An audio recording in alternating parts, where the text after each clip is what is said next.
We do all have expectations of what we think our families should be like and our children's lives should be like, and we're not even aware of them most of the time, but when they're broken, life doesn't live up to those expectations, then we start to feel that we're failing.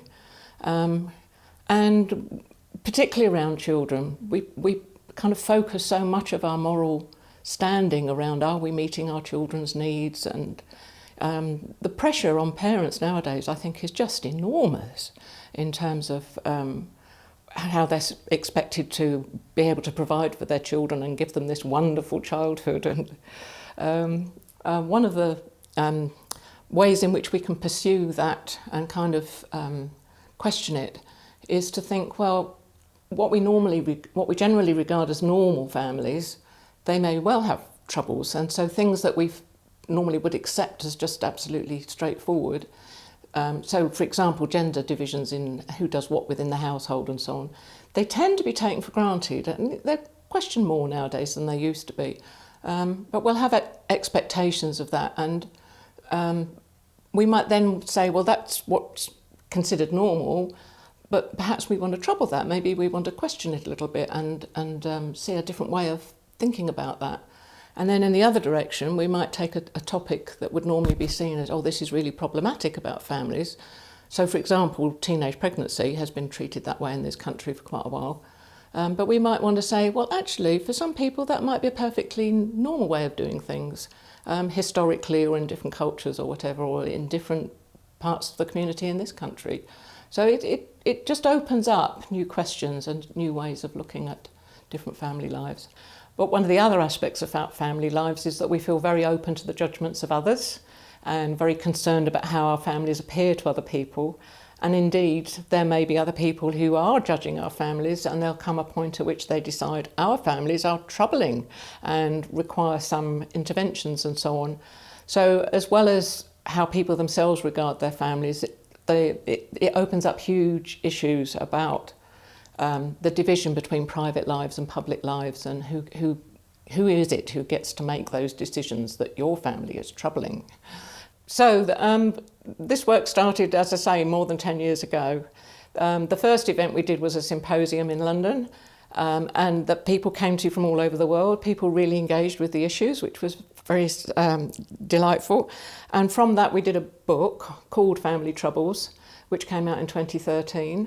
So that covers a huge range of issues, both kind of theoretical and historical, but also a whole range of family troubles, whether it's violent children or breastfeeding or transnational families, families on the move, all sorts of different topics, but looking at the way troubles can occur in all those different sorts of contexts. And now here we are 10 years on, and more academics have got engaged. We've done 3 special journal issues. One came out last year and 2 have just come out now this year.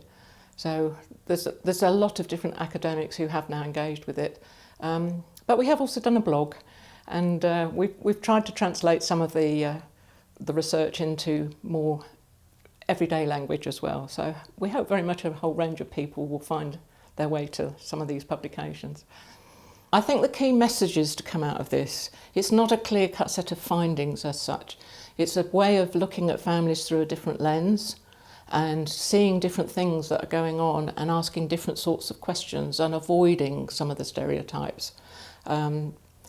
Hopefully a more creative, productive way of looking at families. But we do also recognise that if you are a professional who's working with families, it's very difficult looking at, trying to look through this lens, because you want clear-cut answers. If you've got to make judgments about when to intervene or what's right or wrong about a family, you want to make judgments and have clear-cut answers.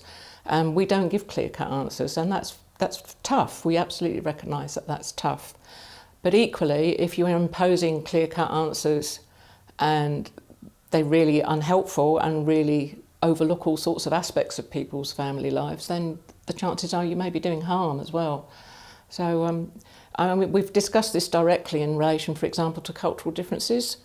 So one of the articles explicitly tries to explore, do we have any way of being able to say across all cultures, this is wrong or this is right for children? And no, there isn't any objective, truthful standard that you can, refer to for that.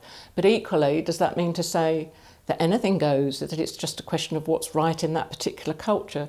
And we try to find a way through that, or find a way of having a dialogue about that and trying to understand the values and the ways of life that underpin different ways of thinking about families, and then developing a basis for a dialogue in that kind of way.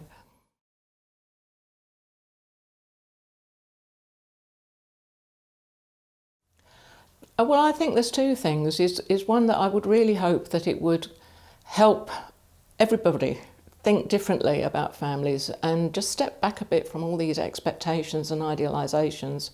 And we're not the only people who write about that and the pressure on parents these days. So I would hope that, because I would hope that social science does feed back into general public perceptions and ideas, and that it's a contribution to that. But I would also hope that academics would pick it up as well and develop different sorts of questions and different dialogues, and get past this binary divide between ordinary families and problem families. Family troubles are normal, they are to be expected.